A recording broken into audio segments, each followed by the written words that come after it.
he would say, man, Brandon, man, if you would just get a haircut and get you a good suit, you might just be somebody. So I'm like, yeah, so I got a haircut, I got a suit. Right. Oh yeah, sure, of course. Yeah. So you're seeing a lot more, you know, as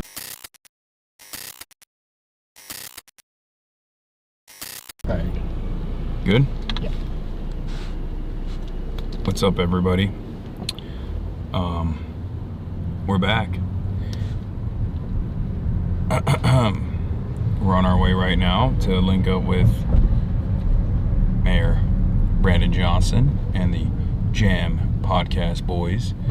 But while we're in the Uber on our way there, schools and hospitals. I'm going to continue with where you left off. I'm going to scroll back a little bit and take a look at the video. I'm going to be live reacting from the car, something no one has ever done before in the history of this franchise. Okay? No one has ever come close to doing something so dastardly. Not a minute wasted. So devious. We're going to try live reacting on the phone. Okay? As far as I know, we have a very good partnership with Russia. So they are helping you. They are providing intelligence. Well, they are helping us in many different directions. I don't have any detailed information. Okay, let's move. That's a yes. Which is also, I mean, I don't know the extent. I don't know the extent of Russian help to the Iranian side, but it is kind of funny for Americans of all people to be complaining about this, because like it is a direct role reversal in this circumstance where they're like, oh well, Russia invaded Ukraine, so we have to help out our ally Ukraine. Okay, well, America's Iran right now. Why shouldn't Russia help Iran, right? And it's really funny. Oops. This is great. You just do all your streams like this. This is how I should do my streams, yeah. And it's a little more interesting. It's a little ridiculous that they're upset about that. Same with China, especially the with China. The strike on the elementary school in southern Iran. This was the most insane part of the interview, by the way, when the audacity of a Western news anchor. What she says here is unbearable. More than 170 people, including many children. President Trump said Iran is responsible for that strike. What is your response to what the president said? By the way, Arakshi in this moment has a very unique opportunity. He's been like, President Trump doesn't know anything. He is stupid. If he had said that, he'd become a legend, like literally, overnight legend. Well, it is funny. It is our school. These are our students, our girls, and they are attacked by an American fighter, a jet fighter, and they have been. Why Iran is responsible? Have we started this war? Have we attacked our own people? No, we were negotiating with the United States, and in the middle of negotiations, in the middle of diplomacy, they decided to attack us. And they have attacked so many places, including schools and hospitals. And there are all evidences that this school is attacked by an American jet fighter. Where is the Iranian evidence that this? Where's the Iranian evidence, bro? The Americans literally showed a strike map. Pete Hegseth went up on stage and said, "Are no longer abiding by gay stuff like rules of engagement, international human rights. These things have set us back for far too long. Like, we're not doing that no more." So you got the Department of War, the head of the Department of War openly admitting it. And then he came out and had those maps of where they struck, and literally on the maps that they were showing,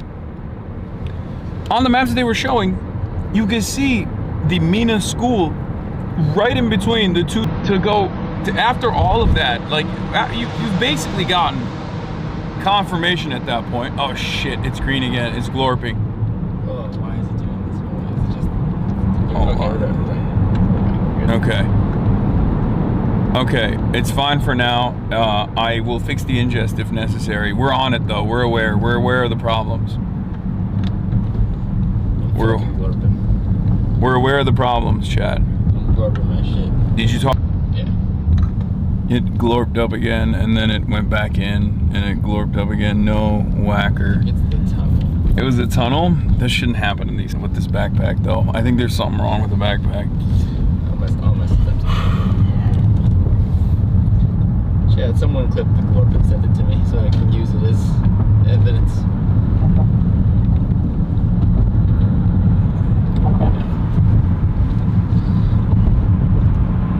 We're back, I think.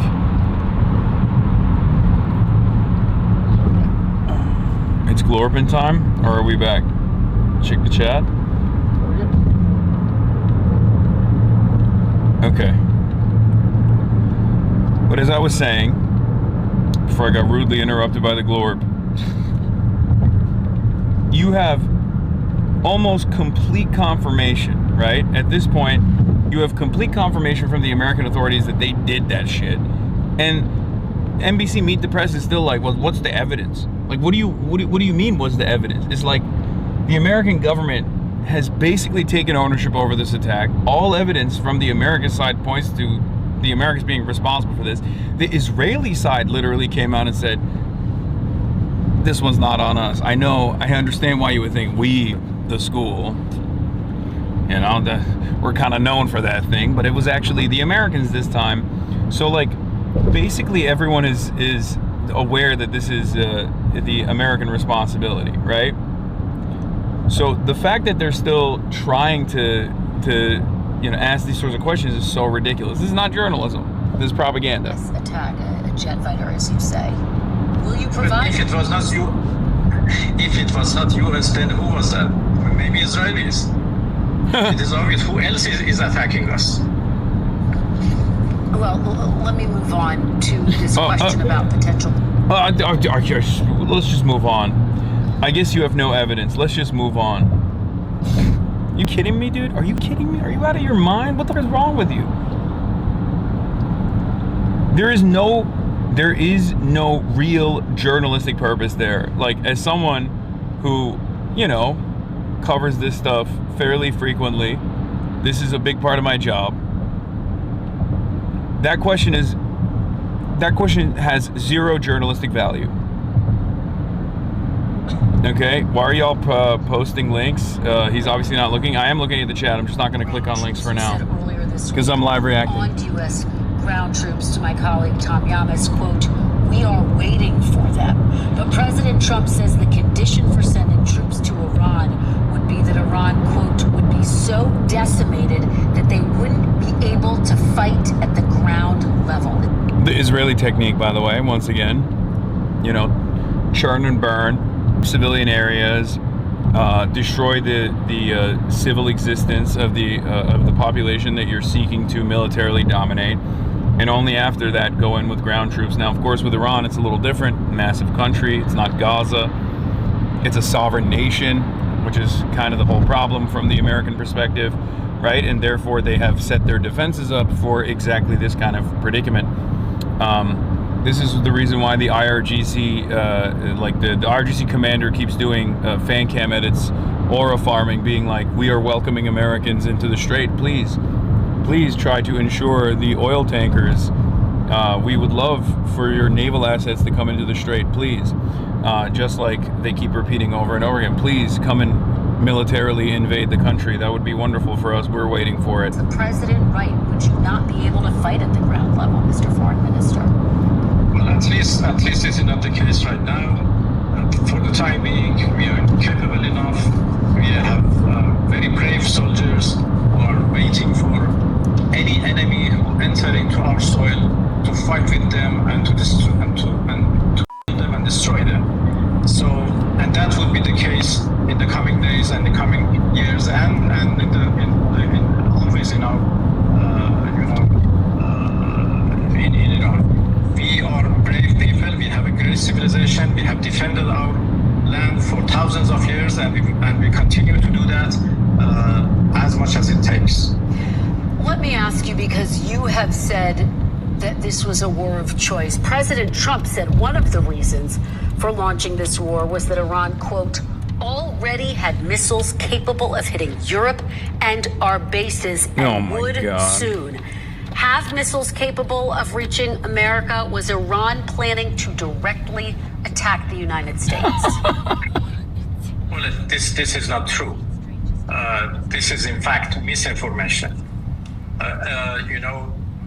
We have You mean like, as they call it, fake news. the ability to produce missiles, but we have intentionally limited ourselves to below 2,000 kilometers of range because we don't want to be felt as a threat by anybody else in the world.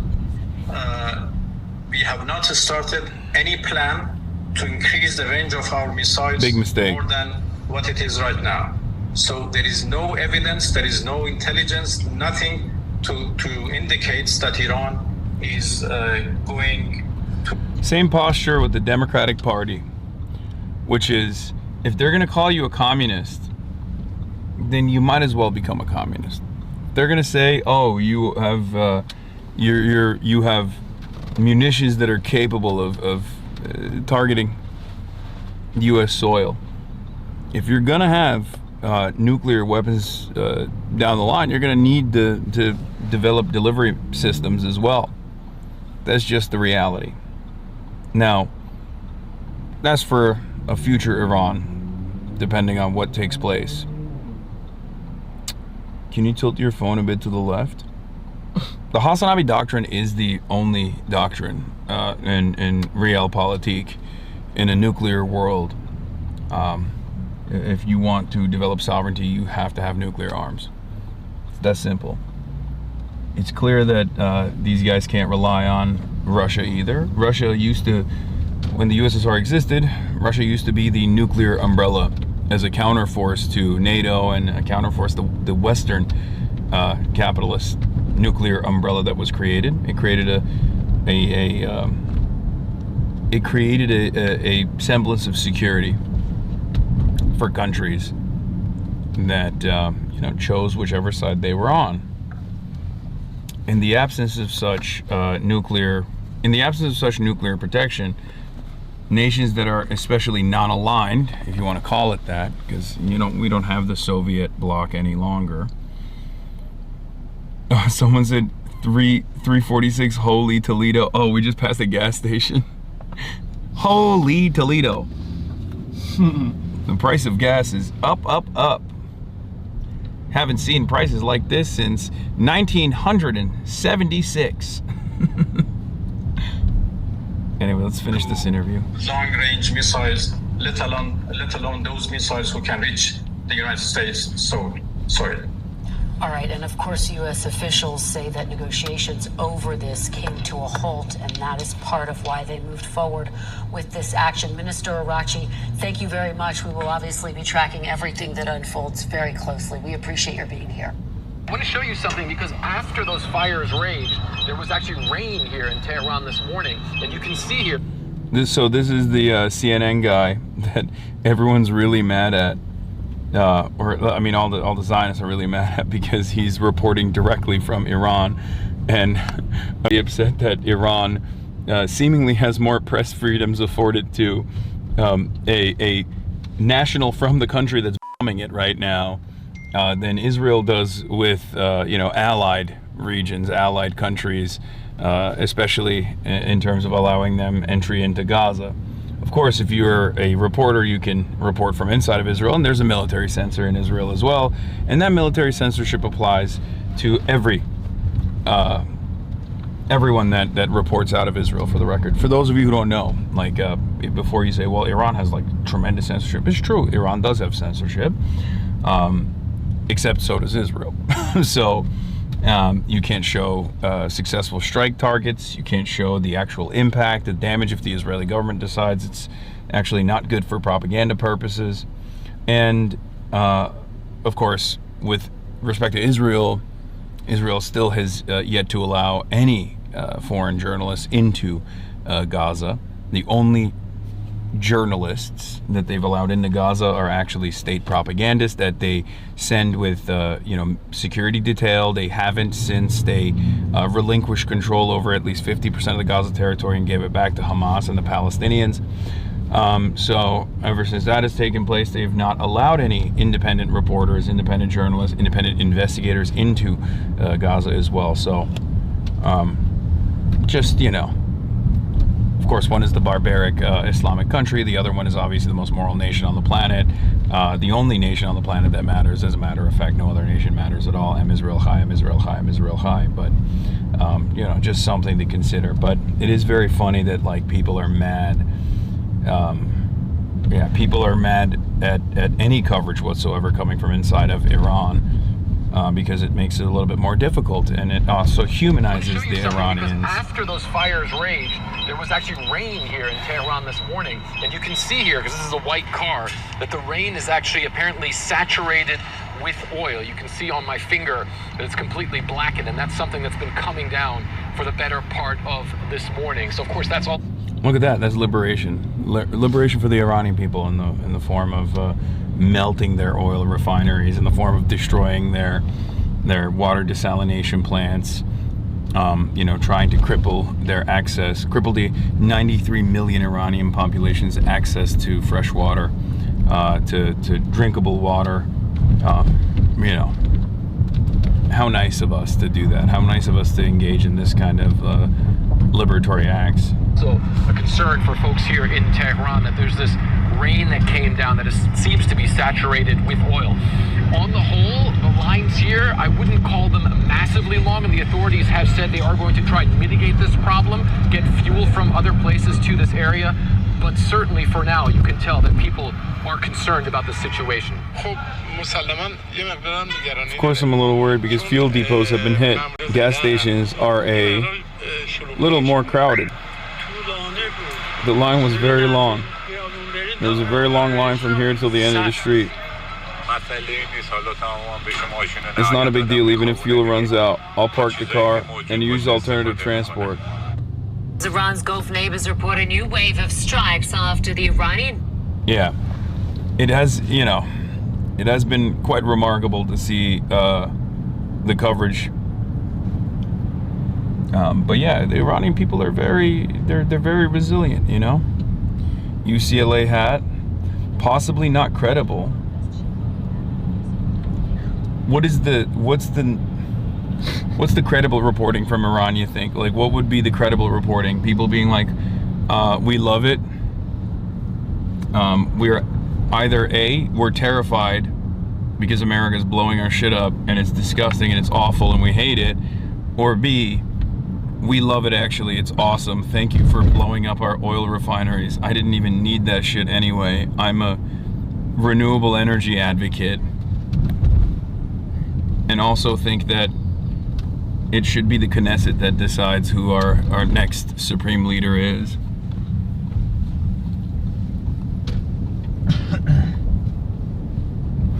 That's a lie. There is free press in Iran. Women don't have to wear the hijab if they don't want to. Many wear the hijab.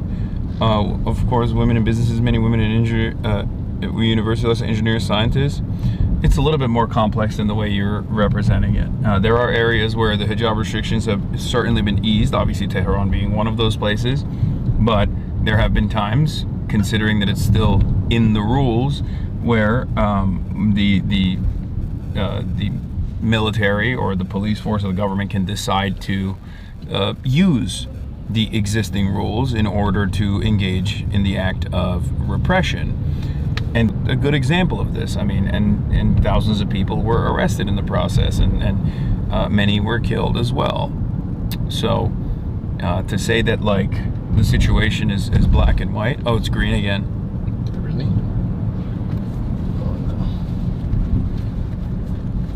Let me see. Is it still glorping? Any glorpers? Looks like it's back now. By the time we see it, oh, it's fine. Oh, it's for a second. God damn it, chat. Yeah, it literally happened with Bernie too. That was so sad. Okay, yeah, we gotta. I'll make a note. I'm gonna hit him up. How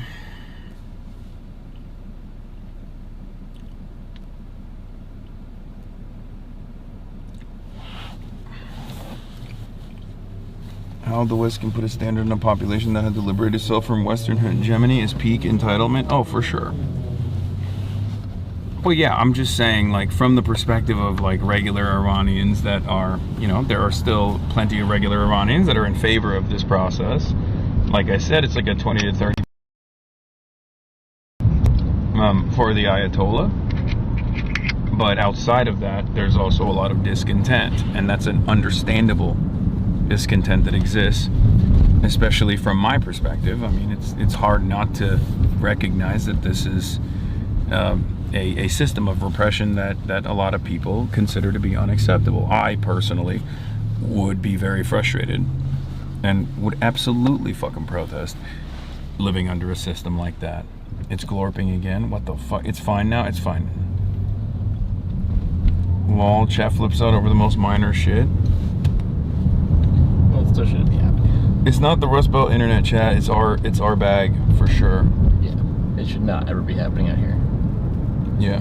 Or it might just be like the HDMI cables, which I'm going to replace immediately too.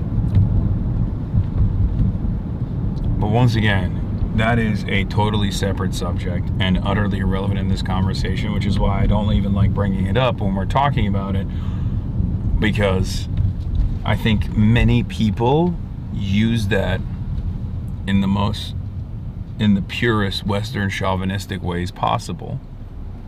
They use that as a reason.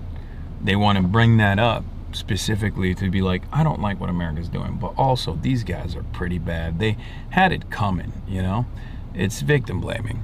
The dynamic has shifted dramatically. Gas check. This one doesn't even have a gas price. It's just so high. It's not so high. They chose not to even put it on there. It's market price. He's saving America, man. He's winning. We're winning. Wait, there now exists a video or where Tomahawk hits the school? Actually, that's probably AI, right? That's got to be fucking AI.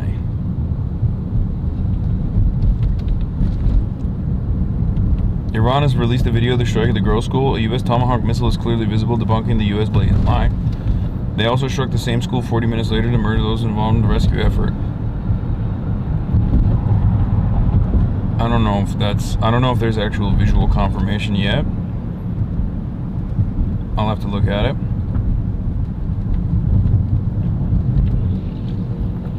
Jacob Kornbluth. Jewish People Policy Institute survey of 692 American Jews with relatively strong ties to the Jewish community, Jewish identity, or Israel. 68% support the U.S. decision to go to war against Iran, while 26% oppose it. I swear to God, I've never experienced such a clear-cut, like, difference in you know, opinion and a lack of interest in, like, reading the fucking room from a lot of these organizations that conduct surveys like this. To be like, you see, Jews are overwhelmingly in support of destroying Iran. Jews in America are overwhelmingly for this. It's like, brother, it doesn't matter. Oh, 347, 361, 427. Winning. Hide this real quick. Yeah. It's very frustrating to see that.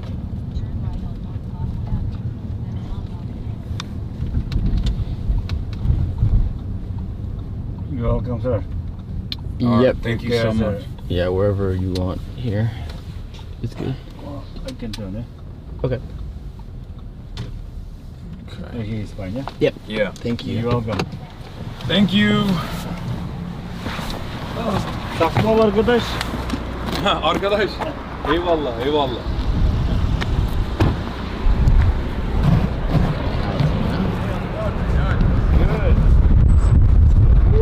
It's windy. Hey, Keith. What's up? Keith. Chris, nice to meet you. March. March, nice to meet you. Chris, Pleasure to meet you. Hello. Armando. March, pleasure to meet you again. Should we go in here? 1 minute out. We'll wait outside that long. We'll So hang out here for a minute. Okay. We'll just do a lap up towards Central a bit and loop back, and they're gonna end over on Laramie. So we'll hang out. The jam guys are about a minute, 2 minutes away. What's going on, Hasan? Nice to meet you. March, pleasure to meet you.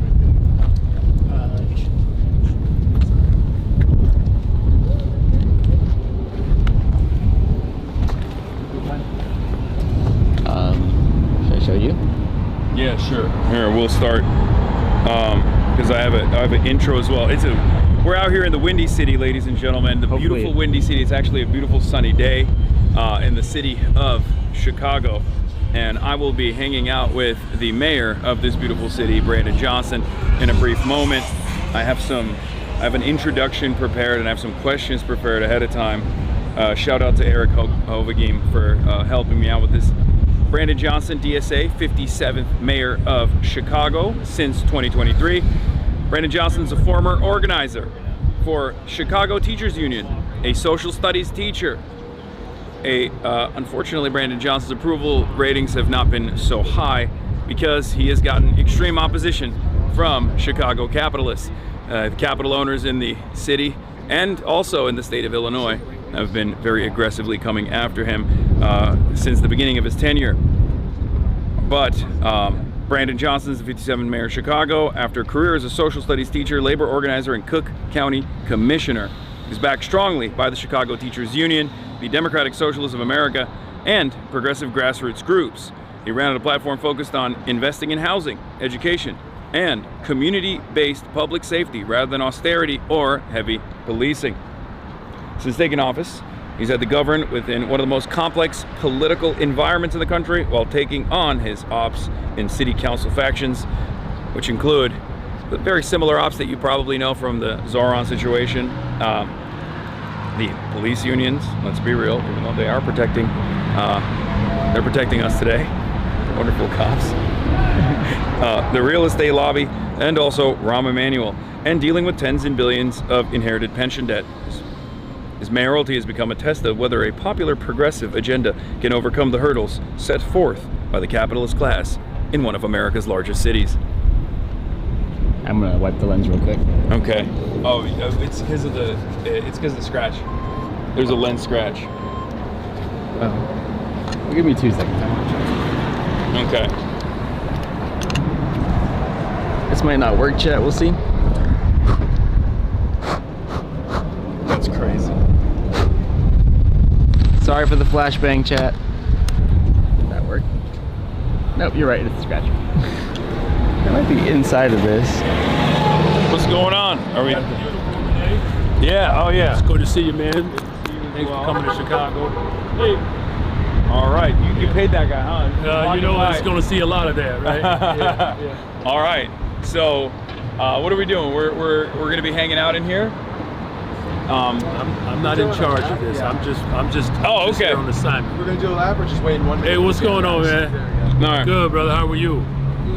Good, man. Come on, man. Say hello, man. Feeling all right? Yes, sir. I've been wanting to meet you face to face anyway. It's a pleasure, brother. Yeah. You live in the neighborhood? Yes, sir. Born and raised right here, Austin community. I'm a rapper, actor. I just got a movie out with 50 Cent and everything. Straight up? Yeah, slam. But, man, congratulations, bro. Thank you for everything you do, man. For real. And you need to get more good publicity. Yeah, because they giving you, like, they too much on your ass, You know bro. they giving me grief, but you know we strong. Yes, sir. 644, we gonna stay strong. Yeah, 60644, yeah. You got it. All right, man. Blessings, Hey, brother. man, Darius, give him your card, man. Yeah, damn, that's my name. Yeah, man. So, gosh, you picked a nice day. Brought a little bit of that West Coast sunshine, man, into the city. Yeah, it was raining when we first came in, but it's been really nice. It is very windy though. I get why they call it the Windy City. Yeah, more ways than one.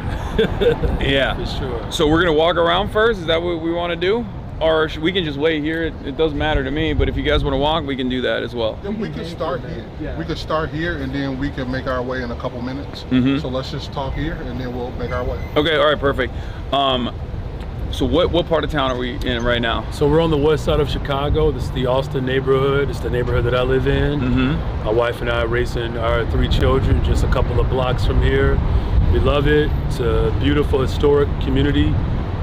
Once upon a time, it used to be the largest neighborhood in the entire city of Chicago, but unfortunately, because of past administration's ills, school closures, the loss of good public sector jobs, we are no longer the largest neighborhood, but this is still the largest concentration of working people, and particularly black folks, anywhere in the country. At the height of the neighborhood, we probably had, it was definitely 100,000 people just in this neighborhood. We're probably sitting around about 80,000 now, but still very vibrant and strong. And right now we're working our way back, but it's beautiful, man. I mean, the housing, the major corridors, man. We're down the historic Chicago Avenue. So yeah, this is my hood. Yeah. You grew up here? I didn't. I grew up just a little bit outside of the city, but once my wife and I decided to work our way, into the city, there was no doubt that we wanted to live right here on the west side. Yeah. So he brought up the fact that they're on your ass, that you're, and this is something that I briefly alluded to in our last conversation, but it's something that I've been thinking quite a bit about as well. I do feel like there is somewhat of I wouldn't say like a media attack on you, but definitely like it's more critical than you would expect of a mayor of a large city.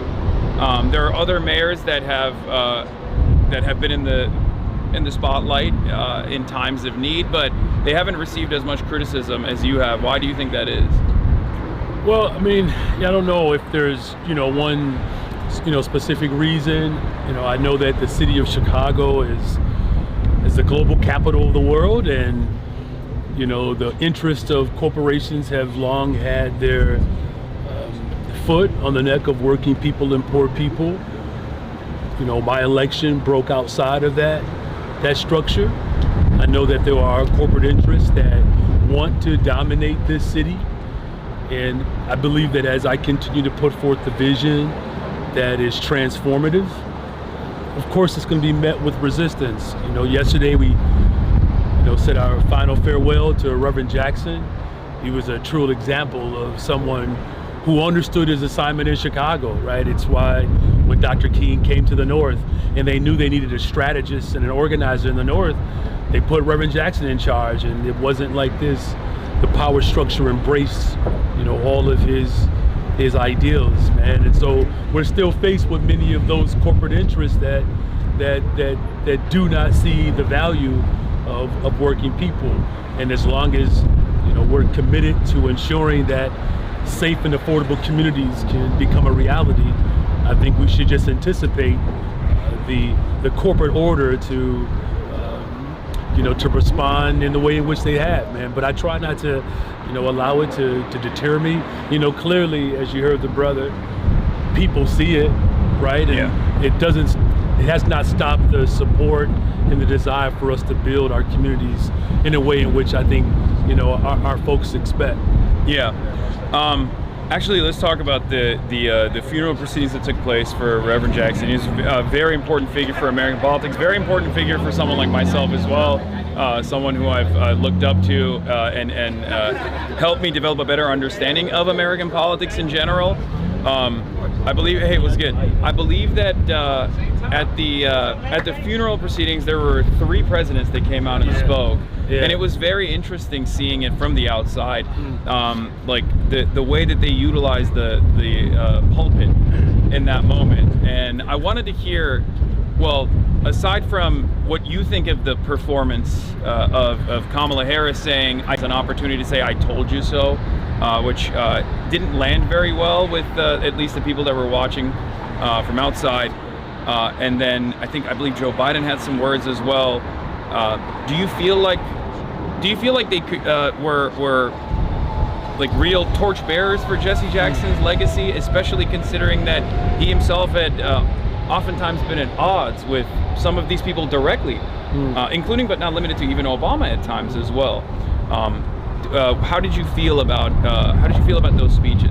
Well, I mean, I think to some extent you heard each president admit that they had disagreement with Reverend Jackson.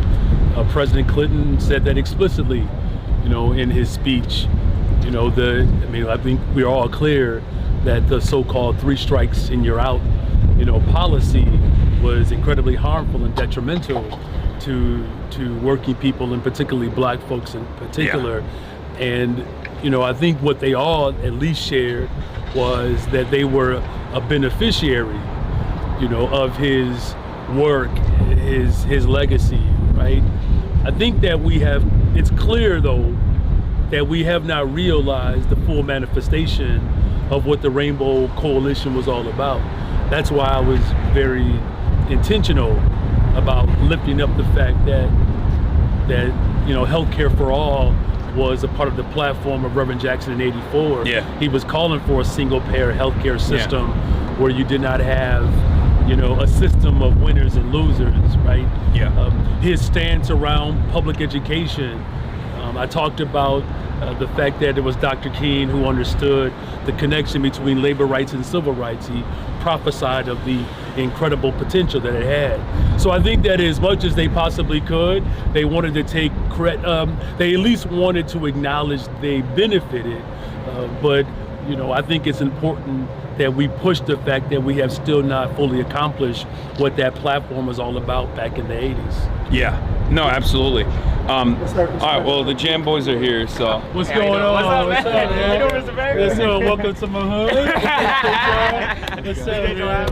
How you doing, man? Coming through. What's good? What's good? What's good? What's going on? You going viral? They said I was out here. They said the Jam. I was like, let me make sure we get some shoes, because I know I would not be able to out bling y'all. I knew that. I was like, I got my wedding band, I got Citizens. That's it. Now you're rocking the red on the shoe.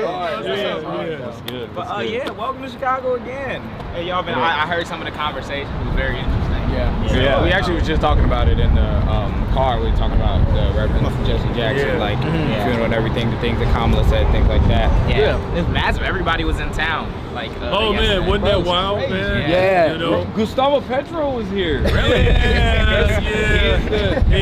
Cut the tape. Yeah, you know, it was good. So we had, I believe it was the president of the Congo. We had South Africa. We had Colombia.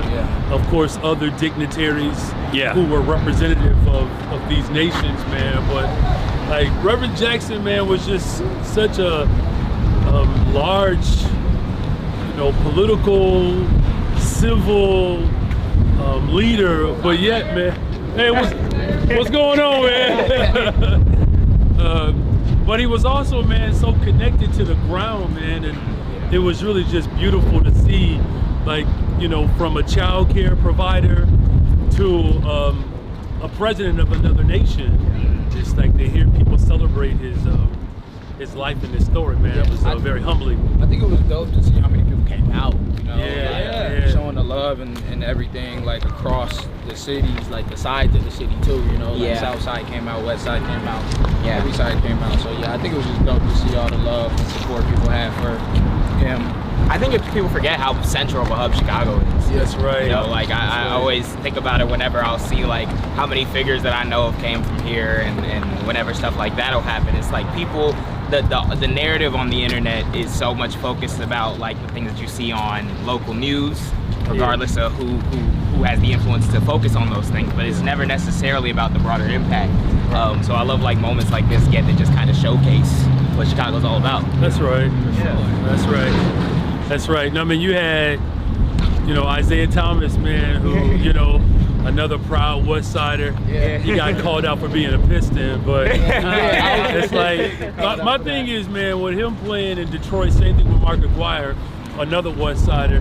It's like we send our family to go play with our cousins up in Detroit to get them a win, man. But Isaiah Thomas, you know, Chris Tucker, talked about his influence.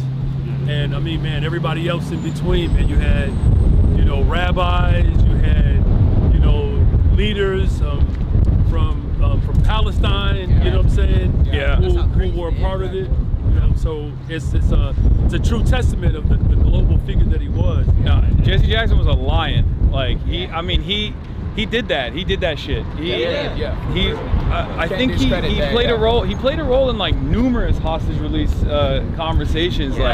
He understood that solidarity amongst the working class has an international component to it as well. Yes. And that always was another reason why I really appreciated his place. How you doing, advocacy. How you doing?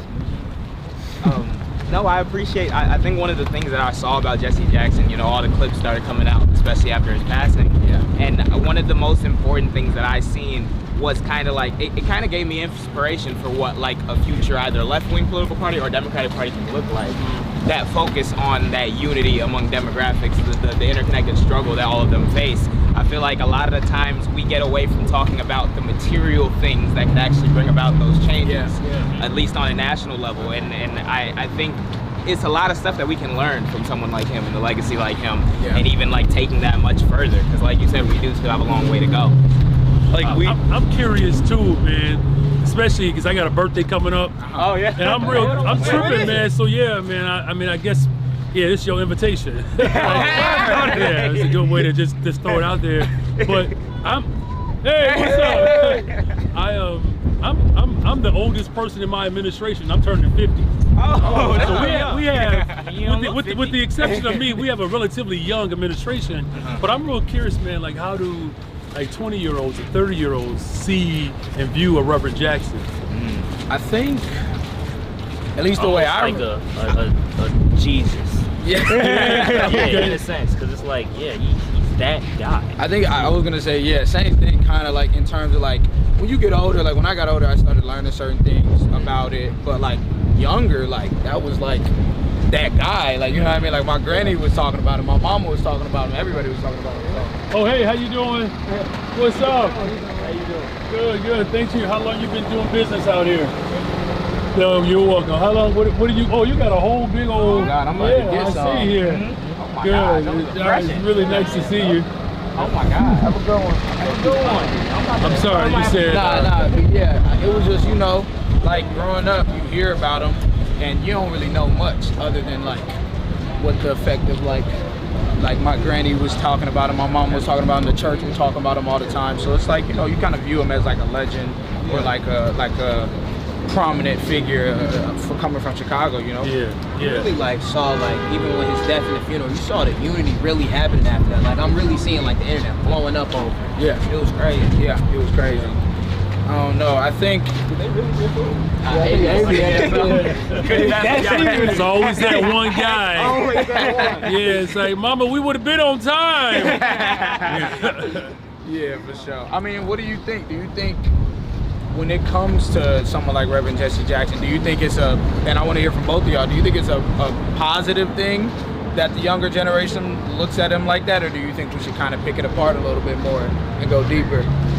No, I think it's good because he's like people credit.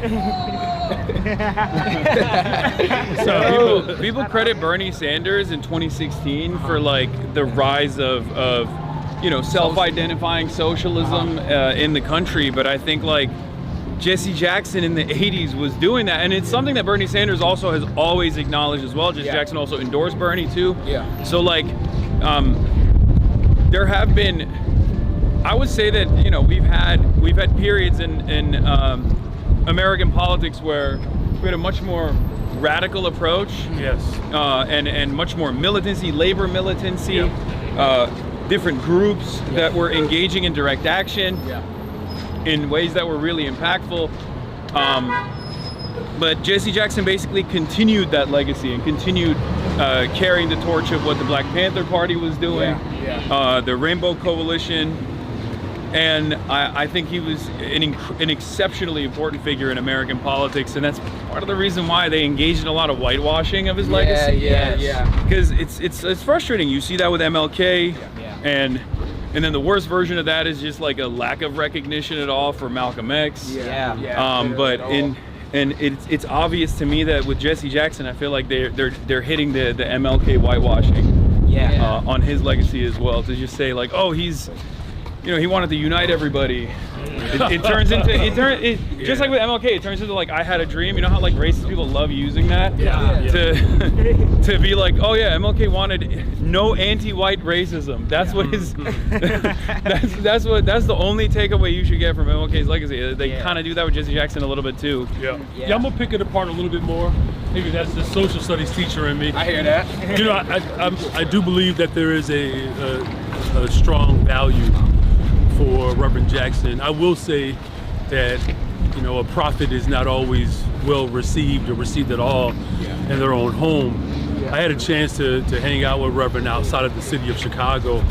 The response is different, you know, and I think Reverend Jackson, it's just that you might have, we may have taken him for granted at times. Because he was just so ever present. You think it was a sign of like kind of the fact of where we were in like American politics at the time and then where we are now? Like now we kind of can look in hindsight and be like, damn, we kind of took it for granted. I think at times, you know, I know that there were some real critical moments in recent city history that many people may not be aware of. You know, he was still the convener. I remember when the Laquan McDonald video was uncovered, the organizing that was put together was done at Rainbow Push in his office. And at that time, the generation, the young folks were the millennials and had a much different vernacular than the Reverend Jackson era, right? And so I was the Gen X who had to stand in the middle between millennials who, quite frankly, drop more F-bombs than keep hope alive. But Reverend Jackson stood in that space, sent out a robocall on the Chicago Teachers Union's list. Wow. Like on Thanksgiving. Wow, I didn't know that. Like real controversial, right? And, you know, at a time in which the tension between community and policing had begun to escalate anyhow. Right, so you saw labor, you saw faith, you saw other community organizations come together at Rainbow Push, and you know, Reverend was a central figure in all of that. But I will say that there were some younger organizers who did not necessarily see the Jackson generation as a part of modern day resistance. And so they got an education because they saw his influence and his impact in that moment, you know. But I will say as a whole though, I think that life after for Reverend Jackson will be kinder than the life that he lived. And that's just, you know, unfortunately the nature of the beast, you know, we call America or capitalism. I think it's super important to like point out, at least from my perspective, like growing up, hearing about Jesse, like I feel like it is one of those things where you do take for granted just because of how like present and how much I've seen him, especially like being here. But it's the constant work of making sure the legacy that is preserved is the ones that really take up those principles. Like when we talk about MLK and the whitewashing of that, it's like you never want to see a situation where, well, I mean, we talk about how much Chicago is like has remnants of segregation and stuff like that, and to see a political force and political movement that can start on the basis of unifying every demographic, like in this city in particular, that's very powerful. That like directly shows an antidote to like fascism, to apartheid policies, to stuff like that. And that's why I feel like it's so important to remember that now. Like the stuff that we pull from Jesse Jackson, because it feels like at least that wasn't the focus broadly, like on a national level. Now it seems like we're kind of getting back to that. Everyone's now aware of the moment we're in. And I think that makes it that much more impactful. And figures like that are people who we really do have to highlight, because it kind of gives us a pathway, I feel like. I will say this, as far as like my audience is very white, right? I have an international audience as well. The international perspective is obviously like focused on his advocacy on that front. And there's a lot of respect for him there too, because like people love when an American will come out and be like, oh no, I understand what's going on here. Like this is messed up. We gotta. I mean, he hung out with Fidel Castro. Like those are very important moments in American history. But then as far as white people goes, in my community even, like there was a lot of people who were like, I am so deeply ashamed that I learned about him in a very negative way in my household. Because like the media coverage in mainstream, on the mainstream side of things, the media coverage on Jesse Jackson was not good at all. Like, it was very, they attacked him. They would often bracket him in the same way as Al Sharpton from back when Al Sharpton was more radical, let's say. So it's been a wake-up call for a lot of people, I think, especially now when like broader subsects of society are starting to recognize that there is like an implicit bias in mainstream news. Yes. It's not always bad, right? But there are certain blind spots, let's say, racial blind spots certainly, but then also blind spots in general for any kind of advocacy that they consider to be anti-capitalist or radical. And people are now, I think, becoming more aware of that and reconsidering their prior biases about certain things, about the way that they've learned about certain things. I want to ask Mayor Johnson, like, do you think, in the same vein of that, what do you see as the position of, I guess, revolutionary / like radical politics, I guess, considered in America? Like, what's that role today? Because we've seen throughout history, like you said, the media frame, or how there will be crackdowns on people for simply believing like people should have freedom of expression, freedom to explore whatever ideology suits them. What do you see, like, are you looking to have more of an embrace of people who might be more out there, might be more, I guess, radical considered? Because I feel like those are people who've always been doing the work. You know, those are people who've always been in the ground throughout history, and there's a kind of push to try to keep those people out when we're talking power. Yeah, it's a great question. So I think that they're, going back a little bit to what you said, or your analysis about the current political climate that we're in, that like this is a ripe moment for like a Reverend Jesse Jackson, right? And like this is the moment that like he lived and fought for, right? To have multi-intergenerational movement of critical thinkers that are willing to challenge the status quo, right? And so I'm struck a little bit by just the timing of his death. Like, I'm not one to question God, and I'm like, yo, so what you up to for real, right? Because it really, you could sense and feel this resurgence of resistance, but you also can feel the life of like a Reconstruction era. And so I think, getting to your question, there's a level and a degree of I think impatience that is even less tolerable now than what we believe our ancestors were willing to tolerate, right? But what I'm seeing though is that the desire to push the ground and organize versus let me organize and get my name on the ballot at the same time. This is where I believe that there's a little bit of it's a little disjointed for me, right? Because as much as, and this is people who don't always agree with me on this, as much as we recognize and understand the power of the position, our ancestors understood that, but they understood their power from their position, not from the position that they were trying to push. They believed that their power was capable of pushing the power structure to submit and bend to the will of the people. Versus now, there seems this other element where there's I believe, an over sensationalized glorification of politicians. And I'm one of them, right?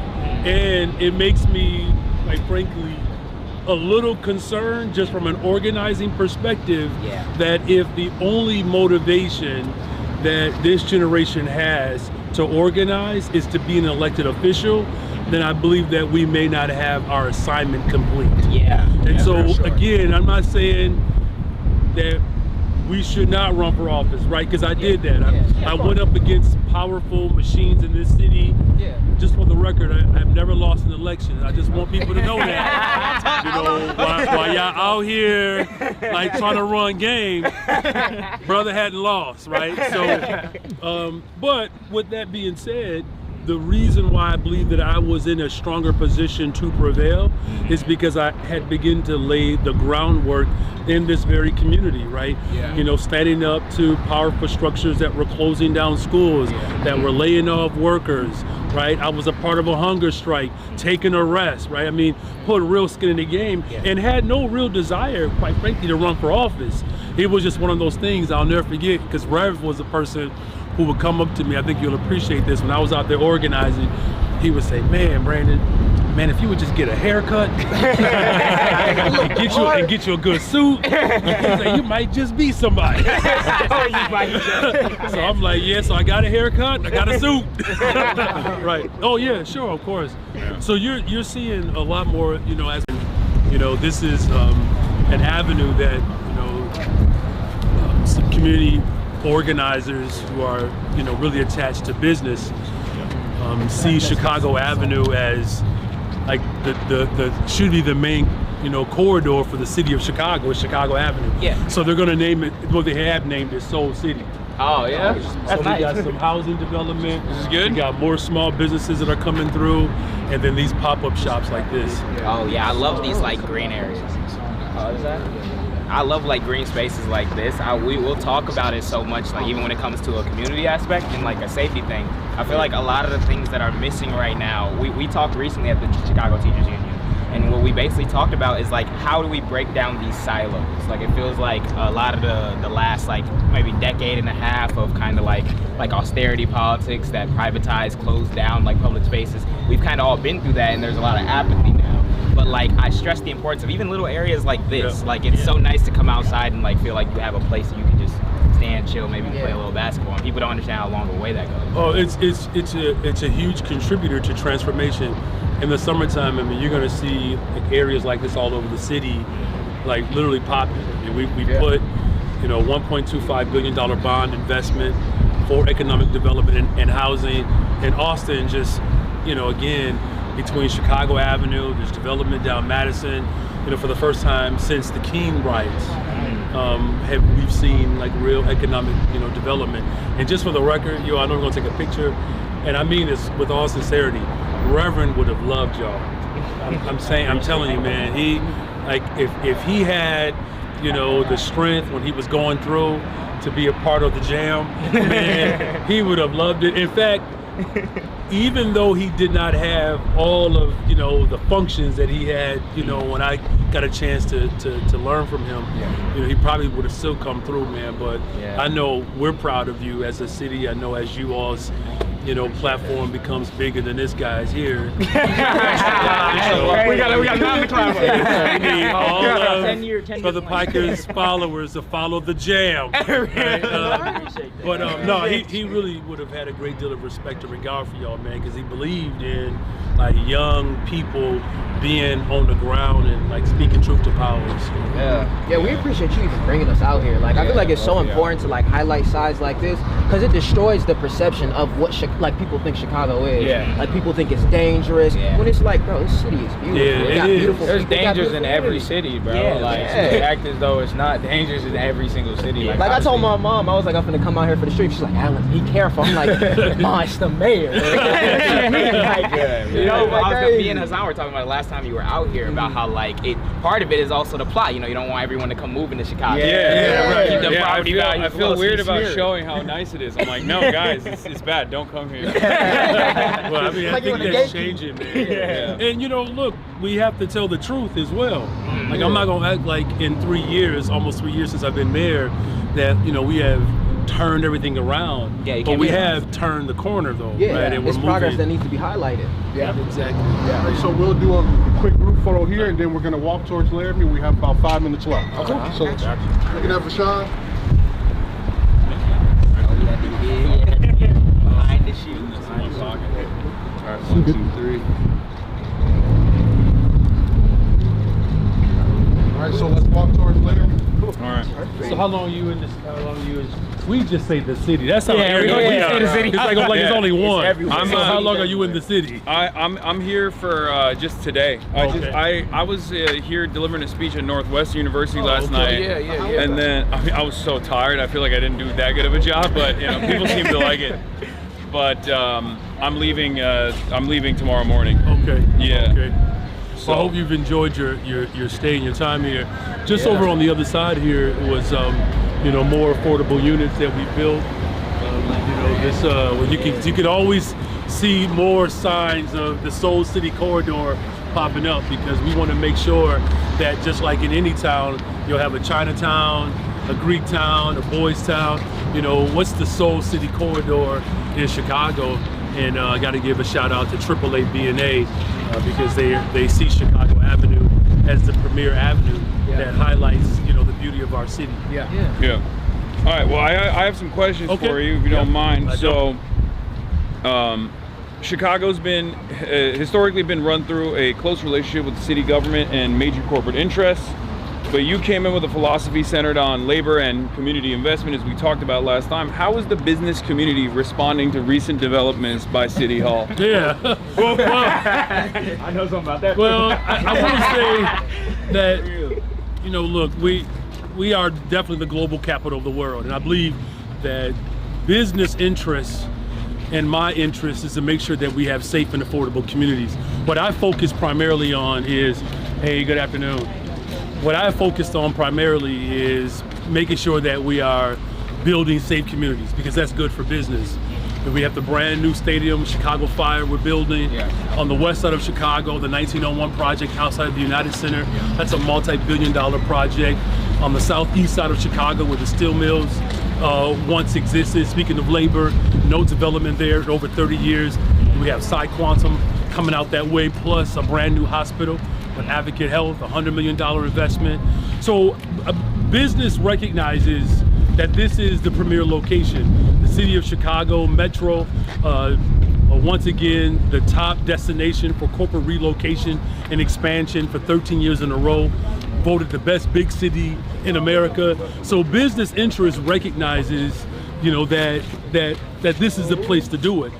My simple philosophy is straightforward, that we are open for business, we're just not for sale, right? And so, there are some individuals, of course, that still, don't necessarily jive what's going on with my philosophy, but it's not gonna change my push, right? To ensure that we're building a safe, affordable city where everybody gets to participate and not just a handful.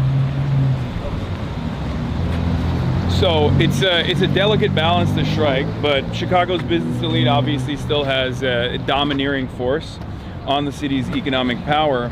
How are you navigating the roadblocks put up by folks like Michael Sachs, Ken Griffin, Rahm Emanuel? How can we rally the labor unions to engage in more advocacy and even tendency to push back against the corporate focus? Yeah, I mean, that's what it's going to require. It's going to require working people to make sure that our agenda gets across the finish line. Even with those forces that have animus towards working people, our values are incredibly popular. 80% of the city wanted us to put more of a responsibility on corporations to pay their fair share. But the corporate interests, of course, got into the heads of a couple of alders, that stopped us from moving one particular aspect, of our agenda. But the vast majority of that agenda was still able to materialize. I'm pushing for a millionaire's tax. We're organizing in Springfield to push that through. So it's not that our agenda doesn't have merit. Like, our agenda is very popular. It's going to require labor, the civil rights organizations, labor organizations, all of those organizations are going to come together to make sure that we're pushing our collective agenda.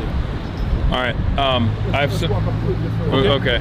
I have a little bit more of a tough question. Since we last talked, the Foundry Park development was approved by City Council. Yep. You mentioned you wanted to bring affordable housing to all of the neighborhoods, including Lincoln Park, where this is being developed.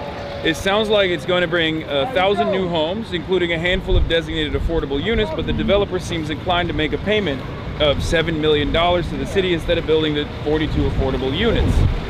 How do these kinds of deals where developers pay their way out of actually building the housing units change the dynamic of actually building affordable housing, and how does that change the way you think about it?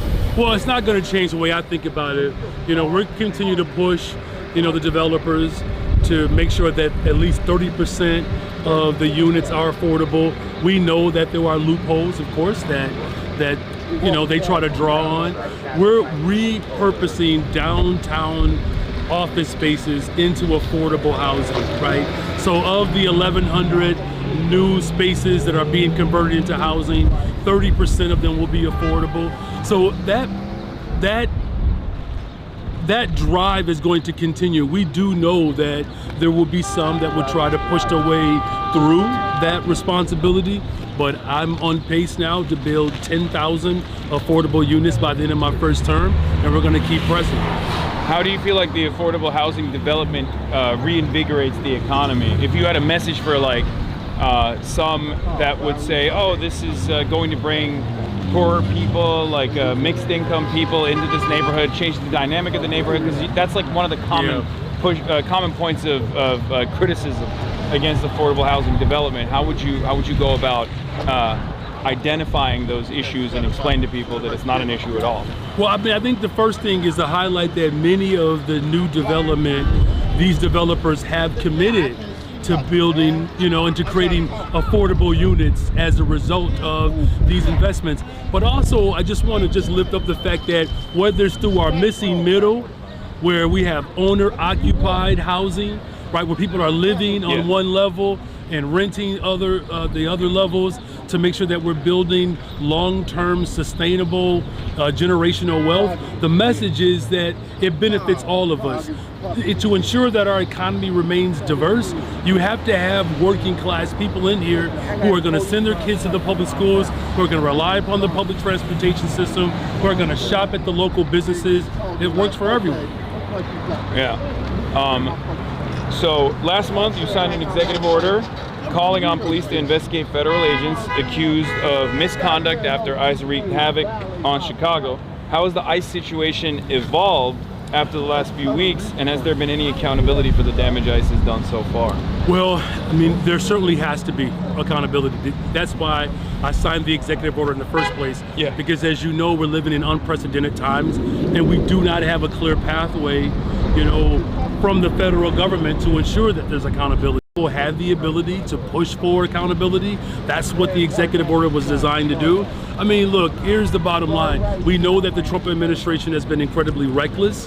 The damage and the havoc that they've caused in cities across America. The city of Chicago has led the way with our executive orders. In fact, I believe about 30 million people are currently living under our executive orders right now around the country.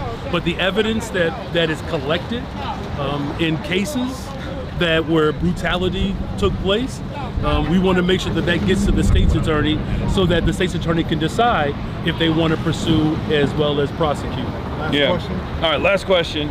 This one will be about Zoran. It's a double question. All right. Last time we were together, we didn't really get to talk too much about Zoran. Have you been in contact? And is it feasible to share notes between Chicago and Memdanistan, given the differences in the cities and the respective political spheres?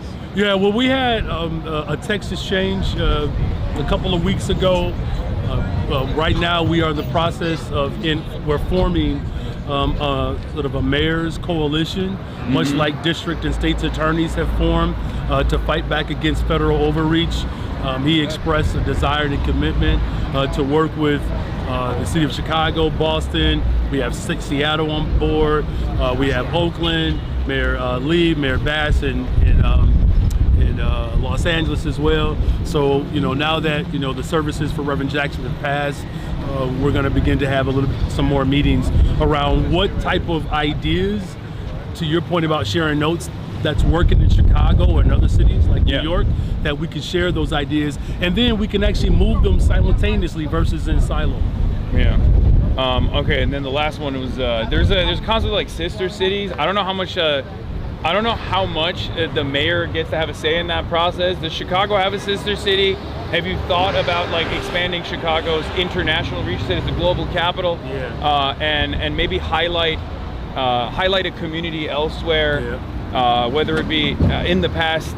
Something the governor of Minnesota, Jesse Ventura, did was opening up like trade routes with Cuba against the blockade. Has this come to your attention at all? Is this something you're interested in? Well, we have a long history of sister cities. I'm definitely working to expand them, including sister cities on the continent of Africa.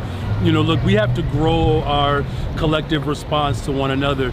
I was sharing a couple of days ago at Reverend Jackson's service as we commemorate the Bloody Sunday, right? And that bridge was a symbol of the cross, and it connected our collective suffering. Right now, I believe that bridge today can be described as borders, where, you know, borders essentially are, people are determining whether or not someone's humanity and dignity should be realized based upon what side of the border they live on. And we want to break that down. And so as we, you know, lean on Reverend Jackson's example of crossing the bridge in spite of the hatred that was on the other side of it, we have to be able to cross these borders and challenge the hatred of, you know, of all forms of hate.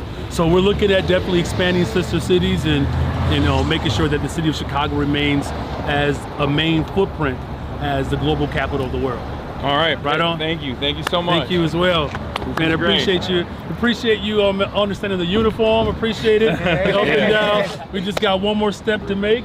You know, next time we're in the city, we got you. You got shoe game. And again, man, I want to thank you, man, for making room for all these brothers here. Thank you guys for having us as well. Like we continue to watch, and we're excited to see how this project gets built out when it's connecting us globally and kind of standing again. It's really weird. Like we find ourselves at this point in time where, as fascism's on the rise, like you don't have many people who are able to build coalition like this. So taking the platform, taking everything, making stuff like this happen is the most important thing. Yeah. So we're gonna keep that working. We're gonna keep watching. All right, what's up? Chicago, baby. Is there any way that you can stop the Chicago Bears from going to Hammond? Oh yeah, that's a major question. So this is what I love, man, about our movement. It's like we want to make sure there's health care for all and Bears games on the lakefront. And everything else in between. Listen, I have not given up on that yet, man. There's still no better place in the country, in the state of Illinois, for the Bears to play than the lakefront. In fact, that entire footprint, that's the #1 tourist destination anywhere in the state of Illinois, man. So I have not given up on that. We're gonna keep fighting, man, because you got to keep the Bears in Chicago. If they know what's good for them, they'll stay right That's here. right. We got right the on, infrastructure, man. everything. Appreciate you, man. Appreciate you. Yep, right on, man. Appreciate you, bro. Listen, man, one day, man, I'm gonna give me a leather jacket too. Appreciate you, man. Yes, sir. You said, when's your birthday? March 27th. Y'all make sure. Yeah, make sure they get it. All right. Okay. That's cool. Cool. All right. Good seeing you, man. Yep. Safe travels. Thank you. All right, Sir, hey, thanks for coming by the Chicago, man. Good seeing you, bro. My boy. Seeing you. We gotta come out to Cali soon. I know. Bro. Oh my God. Let's make it happen. Yeah, absolutely. We're seeing the traveling, so as soon as we get up, we gonna go out there. And keep your head too, bro. We be seeing it. Like, they be on your head. I'm like, give him a break. I'm like, every week I see his name is something. You know what it is though? It's because a lot of people feel the heat. It's starting to heat up, man. Because like, I talk to people all the time. I talk to people out when I go to protests and whatnot, and they're all like, they're rudderless, but they're angry, you know, and they're looking for an alternative. And I think many of them are coming to that conclusion on their own, that like the politics that I represent, politics not dissimilar to Reverend Jesse Jackson, that is actually what has been lost in the discourse. But now that now the contradictions are worsening and people are coming to like seek out alternatives on their own, like they find themselves listening to people like myself more and more. So those in positions of power, obviously on the Republican side, they're fucking haters, right? Like they're reactionary, they're awful, they're monsters, they're racist. But even on the Democratic Party side, I see so many people losing their grip of power and reacting with this frustration because they don't want to let go. They don't want to let go of their seat of power. They don't want to. They don't want to let go of what they think is normal. They don't want to. They don't want to lose it. They don't want to lean into it either. Like, because there's something you can do in that situation. You can just give the people what they fucking want. Yeah. But that requires. Well, yeah. But that requires.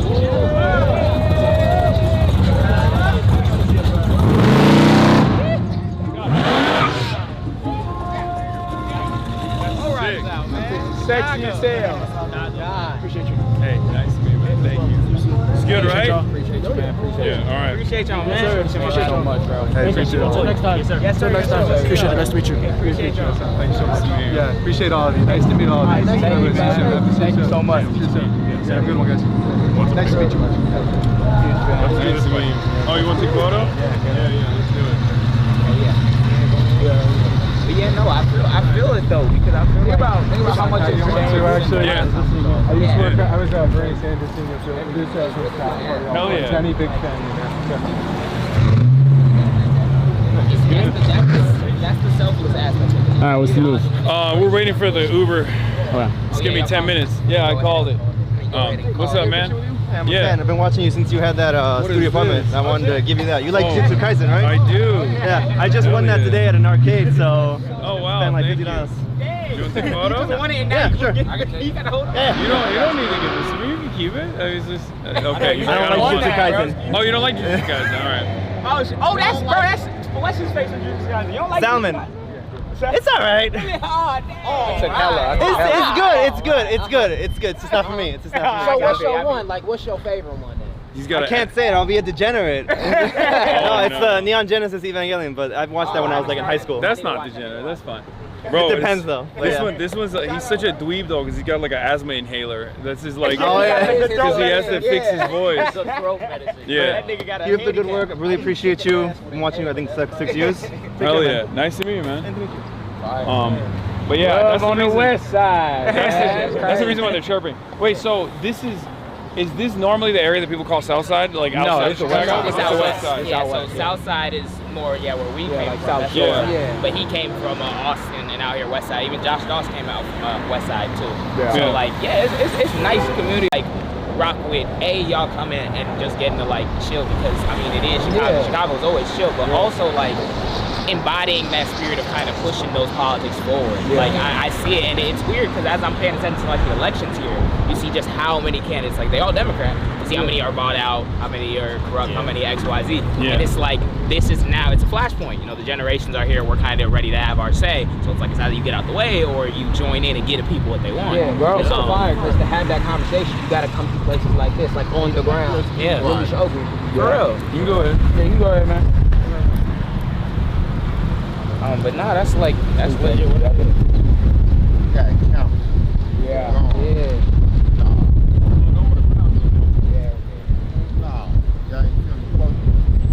Yeah.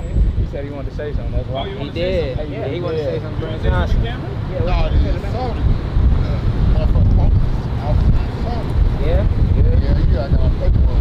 They did give you paper and I sent that. No, I got my paperwork right here. I'm trying to get away. Yeah. That's how much. Please, because I hear so much.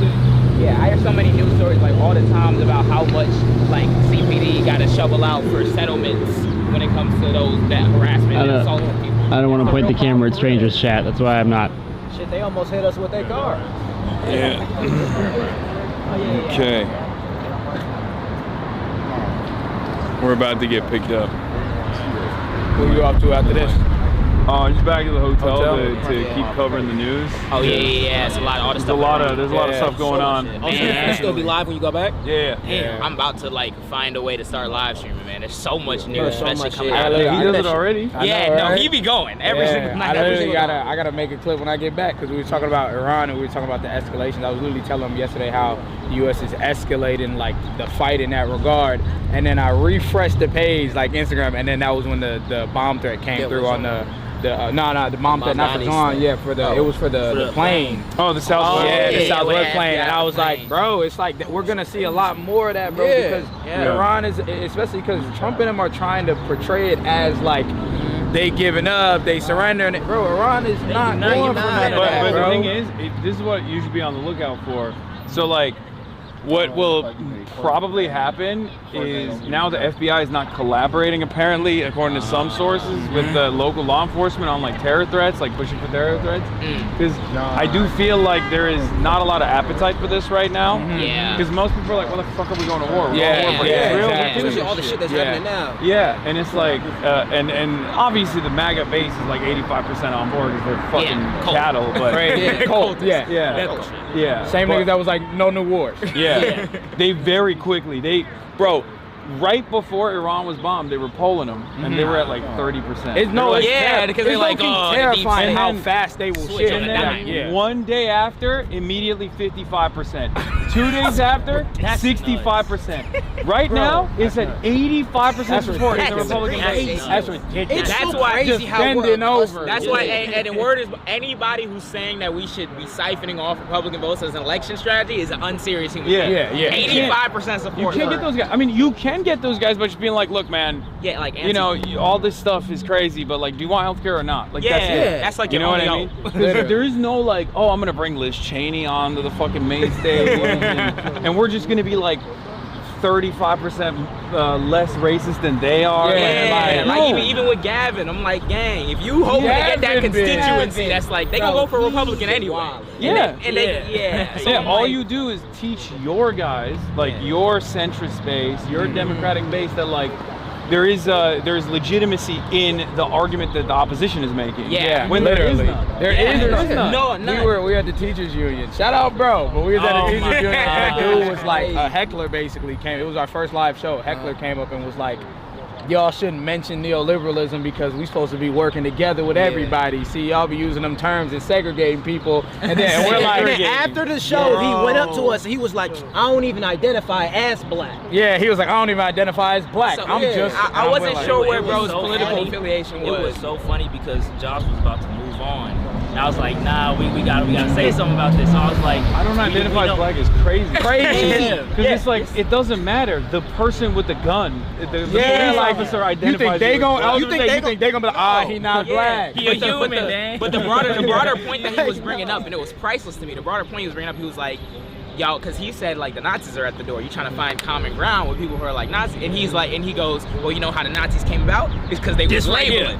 They was labeling, and I was like, I said the word neoliberal. That's how the Nazis happened. Are you sure? You know what the Nazis was doing? Like, that's why we have labels. Fuck concentration camps and shit. They was labeling, gang. Who could forget Adolf Hitler when he wrote in My Struggle? He was like, they kept calling me a Nazi, so I became one. That's how it happened. Yeah, that's how it happened. It's like, no, but what it does do is really how it came about is when you suppress the conversations you need to have about the real political matters. That's how you let people come in and scapegoat brown people for it. That's how you get the Nazis. So I'm like, I hear what you're saying, but I'm not hearing what you're saying. Yeah, because when you play the middle, you get comfortable. It takes the blame away from the people that's actually causing damage. You can't. When you play middle with the people who was no war 1 second ago, now they 85% war. That's just the right. That's not the crazy. That's just the right. I'm not saying like don't talk to those guys. Of course. I think there's people that do a really good job of like communicating with those guys. But they don't give ground on like trans issues, for example. They don't give ground on like social policy at all. Because it's utterly immaterial in the grand scheme of things. You're never gonna win that argument anyway. If a guy has like made up their mind that they're gonna be racist or homophobic or transphobic, you're never gonna like win them over by being like, okay, we're gonna be more reasonable in our transphobia. More reasonable in our homophobia. Just distract them. What did he say? What did Gavin say? You talking about? He was like, what? No, I'm trying to think of his exact words. What was it? He said we need to be culturally normal. He was like, we gotta stop the pronouns. He criticized himself for being far out ahead on gay marriage. What do you mean you're too early on gay marriage? That's a fundamental. No, he was though. He was when he was mayor. He like put himself out there as like the mayor that defended gay marriage. Which was for universal healthcare. Yeah, which is crazy because that gave him so much prestige.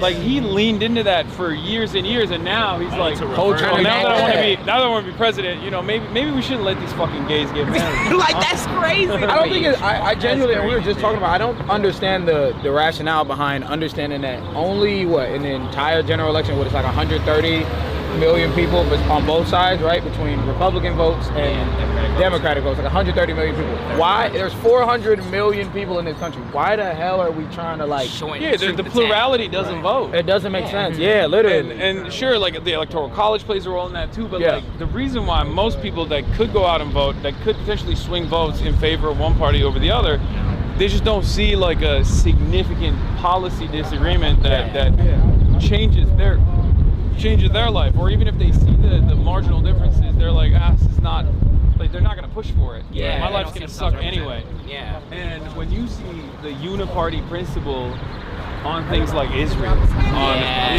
on things like endless war, endless militarism, no free healthcare,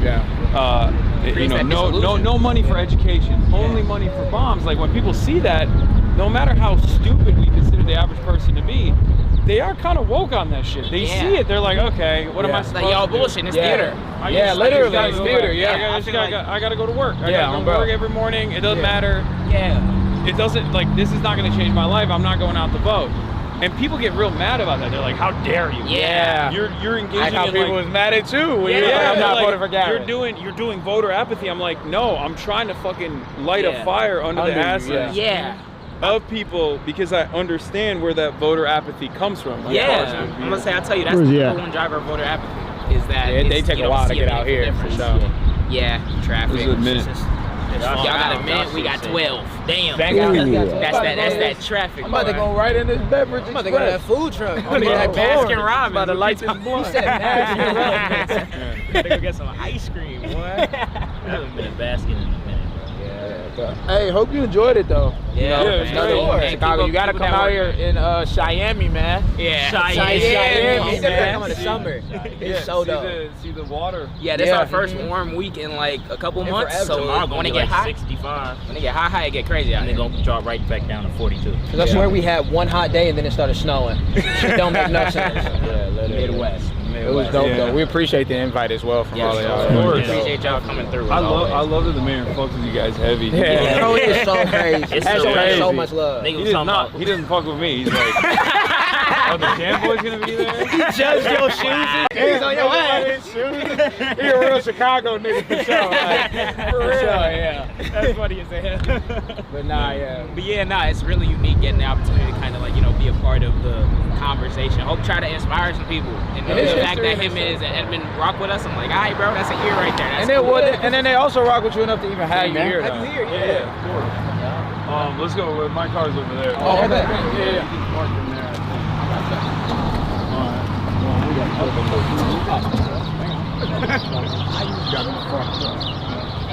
All right, bye guys. See you, man. Which one is it? It's the Chevy.